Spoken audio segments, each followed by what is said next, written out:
We're here. Hey, Linda, Mom. We're down here on another twin day. We're twice a week now for a while. Any suggestions for how to deal with that on a physical basis? I'm open to them, other than math. Good morning. Good morning. So, let's see. I got a little ahead of myself on Course in Miracles, and we skipped a day, which is fine. We're out of order anyway. Oh, okay. Well, thanks for holding the phone for her. We skipped ahead a day in Course in Miracles, which is fine. We're out of order anyway because we are coming from the shift by Holy Shift by Robert Holden. Whew. It's pretty loud in the kitchen. Let me see if I can sneak around the corner here.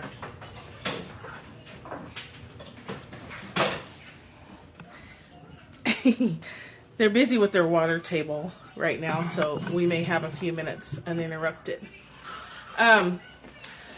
So I thought I would just grab the one for November 8th, which I think is actually tomorrow. Hi, Tanya. So if you don't follow, just real quickly before I forget, Jeffrey Rutstein, Rutstein, Jeffrey, common spelling. Go follow him. He does a poetry thing every day that's really good. And he had a good one this morning. I don't always listen in. I don't always catch it. And thanks for sharing. Thanks for the hearts. But today, hey Heidi, how are you doing? Did you make it into your temporary lodging space?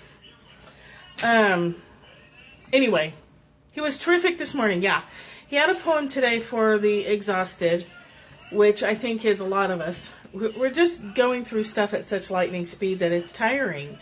It's like we've thrown open the doors and it's full speed ahead, and that can take a toll physically and it can take a toll mentally. And we've talked about this before, that when you, oh, I didn't see you. Yeah, we're in a great place. We're doing a lot of work, and it is tiring. Yeah, watch the replay, Linda. It was good. When you feel tired and you feel that sense that you are tender and raw or whatever, or you've just done a lot, tired. I'm real tired today too. Don't give up your practice, but scale it back. I'll still, eat tired or not. There's a little farm and garden, and they have turkeys. Turkeys are hilarious. Turkeys actually have personalities. We do eat them, but yeah. Anyway, they are cute before you eat them. Let's not talk about that. That's a whole nother subject. God. They are intense. So, when you're tired, still do your thing. Like, I'll still show up every day, but when I'm done here, oh no, you're fine. I'm glad to know you're in a lovely, peaceful place. That's good to know, actually. Still touch base with it, but knock it back a notch if you need to rest, because you don't want to burn out, and you don't want to get to where you're like, you know what, screw all this stuff. I'm not gonna do anything. Yeah, I think we're all glad to know you're okay. So, no matter how tired I am, I'll still show up and do my scope, but it's going to be shorter, and I probably won't do anything afterward.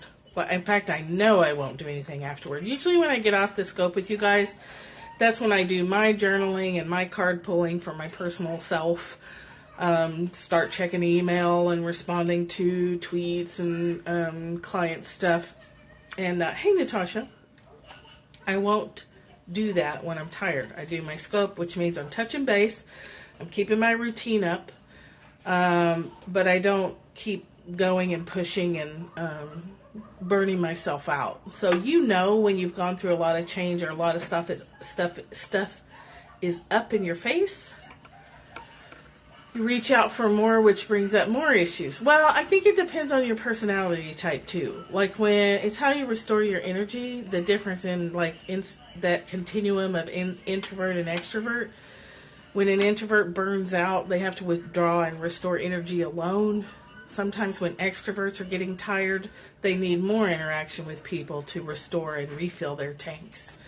So like an extroverted person, I don't know what you are, but an extroverted person, when they're tired, needs more people time. Yes, definitely, Heidi. Much support. Much support for you here. Oh gosh, everyone is. Good morning, Rhonda. Everyone in this little morning scope is going through something right now. Some major changes, major shifts. Not bad. Not all bad, not all good. Oh, for support, yes. YouTube videos help a lot. For me, I can't even do that. When I get super tired, I have to cut back everything. Hello, Natasha. I have to cut back everything, so silence. So the twins is all I can do today other than this. But it's important to keep touching base with whatever your routine is so you don't lose your momentum. Just scale it back when you need to. Amp it up when you're ready to go again. Respect those ebbs and flows. So today's, actually tomorrow's reading, November 8th, is, if you're following along with this book, are you? Natasha, I think everyone is here, like, just struggling in a good way, like struggling with meaning, if that makes sense. If you're suffering with meaning, your suffering has a purpose. You understand that you're suffering because you are, you're cleaning house, really. You're just kicking stuff out right and left. You're embracing the shadow side. That's hard work. You're learning to love the negative parts of yourself. That's hard work. It's all hard work. Watching spiritually based and high-level periscopes all day brings up a lot of stuff faster, so everyone's moving super fast. Yeah, and it gets tiring. So there's a time for forward movement, then you have to pause, integrate, then you forward move again. If you keep forward moving all the time, what happens is your rubber band gets too tight and you'll snap back and you hurt yourself. And we're not about hurting ourselves around here, so take a break. Do your thing, but make it smaller, make it shorter. Just touch base with it, and then go do whatever restores your tanks. For me, I need time in the quiet, time alone, no music. Like, music will stress me out when I'm tired. I need, like, talking's fine, like audio things that are just talking and not musical, that works. Whatever works for you, make sure you amp that up when you're doing a lot of work, when going through stuff.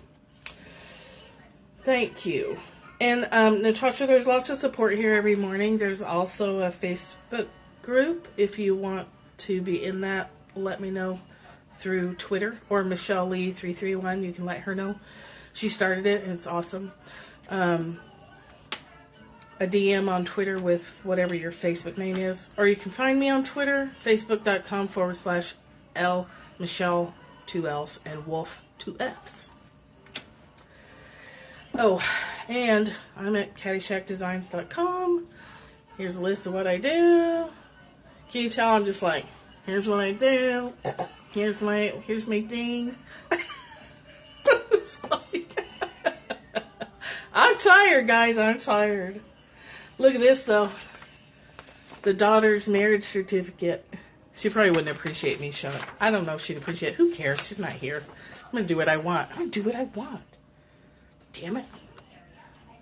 Sarah Marie Hood and Morgan Nicole Fletcher. They're all legal, stamped and everything. They can get health insurance at my husband's company, but not me. Actually, I found a health insurance plan that's cheaper than them anyway, so screw them. Okay, let's do what we're supposed to do. Me too. Oh my gosh, yeah, Morgan's got health insurance now through Sarah's work. It's awesome. I love it because her health insurance was crap before. So we're reading from this. We really are going to read from this. We're chit-chatting a lot too. We have to go with the flow. So it's chapter 25 in A Course in Miracles from the text. Thanks, Dina. Chapter 25 is the Justice of God chapter. Section 5 is the State of Sinlessness.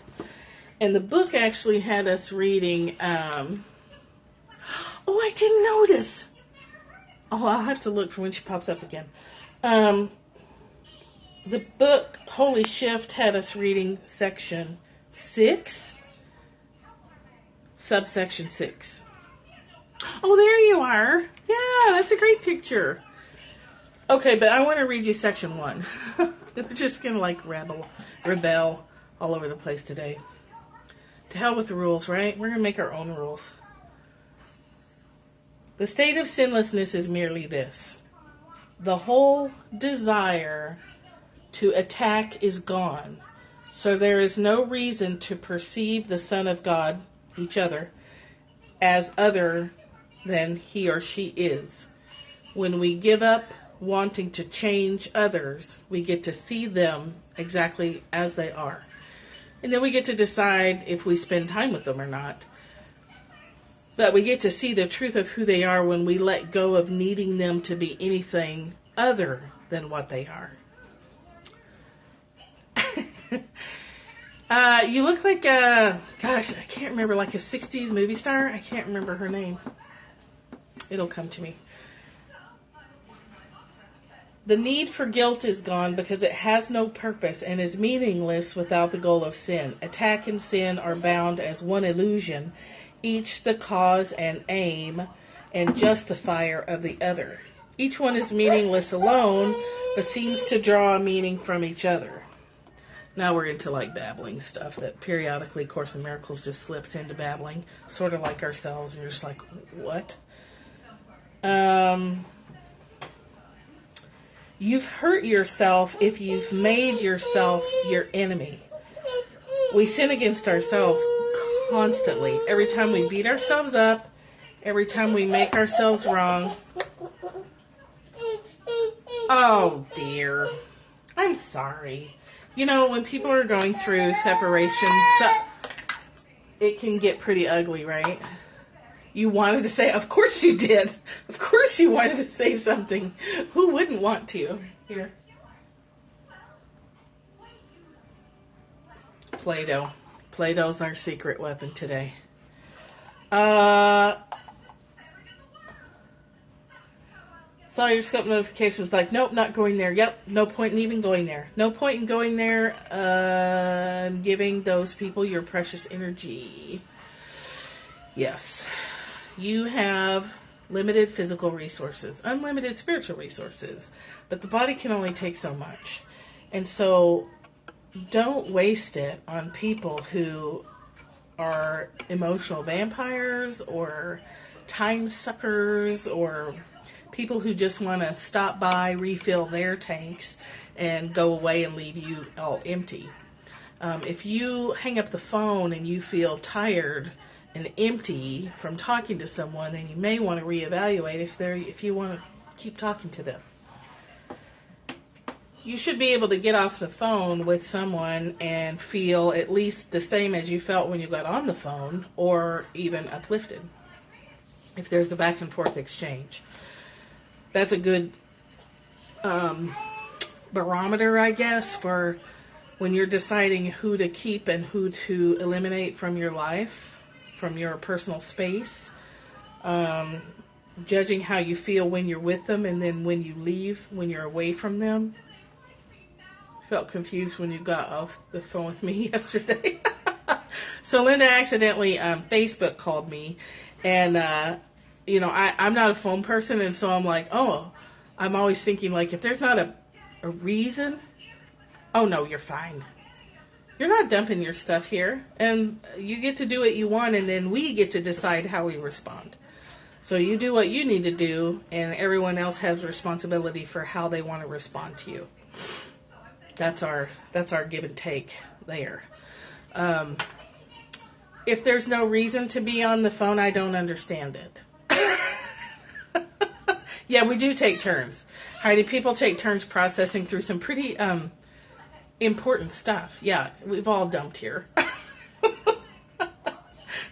So don't worry about it. If there's any place on the planet that you can freely dump and get support, this is it. Yeah, you've got enough on your plate without worrying about everybody else. Worry about you. Take care of you. Pamper you. Do what's right for you. Very glad that you didn't engage with your ex on Facebook. So, when you're setting boundaries with people, you can still love them. You can still stay connected to Source, which keeps you from the sin of hating them. There's no sin when you're not attacking. If you think of sin as missing the mark, okay, let me backtrack and see if I can say this all in one cohesive piece.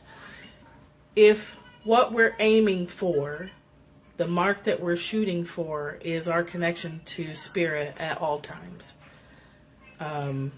even when the superficial, like surface level of the ocean is total chaos and storms and hurricanes, we can maintain that connection in our gut and in our heart of that stability, that connection to Spirit. We can do that at the same time. That's our goal. That's our aim, is to have life not toss us around. We get to choose how we respond to life and all the things in it. The Course in Miracles description and concept of sin is getting off track from that. When we get off track from that is when we start to blame other people. We pick on ourselves. We pick on other people. We try to get other people to change. We try to change ourselves in a harsh way. Hold on just a second. I didn't want to accidentally step on the Play-Doh and crush it into the carpet because gross. Does anyone like the smell of Play-Doh? It smells fantastic. So there's no sin if you're not attacking. If you are, yeah, smell-a-scope. Yeah, not in the carpet. Yeah, it smells so good. It smells wonderful. Let's all stand here and huff a little Play-Doh. Yes. Come back anytime. Reach out for any help that you need. I keep losing my train of thought, guys. Sorry. Missing the mark. Yes. So, you cannot sin if you're connected to Source. If you're connected to God, you can't sin, because if you're connected to God, you're not attacking people.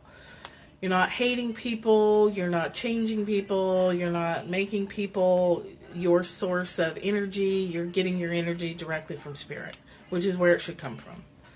Trying to get other people to be different than they are is wasted effort. And if you can force them to change, that change doesn't last.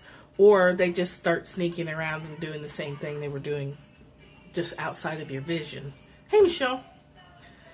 Does that make sense? The state of sinlessness is when you let go of attack, when you stay connected to Source. You're on target when you're connected to Source. So the other book was saying that, forget not this. The role you give to him, your brother or sister, is given you, and you will walk the way you pointed out to him, because it is your judgment on yourself. Meaning that you... Okay. Forget not this. The role you give to him is given you, and you will walk the way you pointed out to him, because it is your judgment on yourself. So handing out advice, listen to what you're saying. The advice that you're giving is meant for you too. It doesn't mean that the other person doesn't need to hear that, but if you noticed it and feel compelled to remark on it, you have the same thing too. You have the same issue too, because we're mirrors of each other, because we're all one. And the more we are aware of that, the more we can learn from each other. If we're talking about someone's situation and you get triggered by it, you can use that as opportunity to heal too. So everyone's all doing the same thing. It's like we were talking about the other day, that when Sarah Ballard is making malas, You don't necessarily have to own that mala to benefit from what she's expressing in that moment. If it resonates with you, the things she's talking about and the mantras and the prayers that she's putting into that mala, that's for you too. So I hope that makes sense. I don't have a lot to offer today other than reading from the book and babbling a bit. So I've got 10 more hours of baby time. And I'm going to just play with them and watch Sesame Street and sing ABC and Itsy Bitsy Spider and eat caramel rice cakes and whatever the babies are eating. We're trying to get them off baby food and onto people food, and they're saying they're not interested. Oh, and Avery's walking around naked because she took her diaper off. What are you doing naked, baby? She's running around. I probably shouldn't put her naked butt. Well, she's got a t-shirt on. Give me that. Yep, let me have that. Yes, I'll take that. Thank you. Ew. So it's fun, not fun. Yeah, she just discovered recently that she can pop those tabs. Freedom! You can make me wear a diaper, but you'll never take my freedom! Yeah, it's been spotty here. I was trying to watch other people's scopes, and it was coming in and out too, so... We have a lot of storms today. I don't know if that's it. But anyway, let me get a diaper on this naked baby butt. And have a great day. Dial your practice down and rest if you need to. Touch base with it, but also give yourself room to rest. Watch senseless television, read People magazine, whatever. Just whatever you can do to just rest. Much love to you. You're welcome. You're welcome. Have an easy weekend. I'll see you tomorrow. Tomorrow for Byron Katie's book, 10,000 Names for Joy. Thank you. Thank you, everybody. A great, loving, restful weekend to you.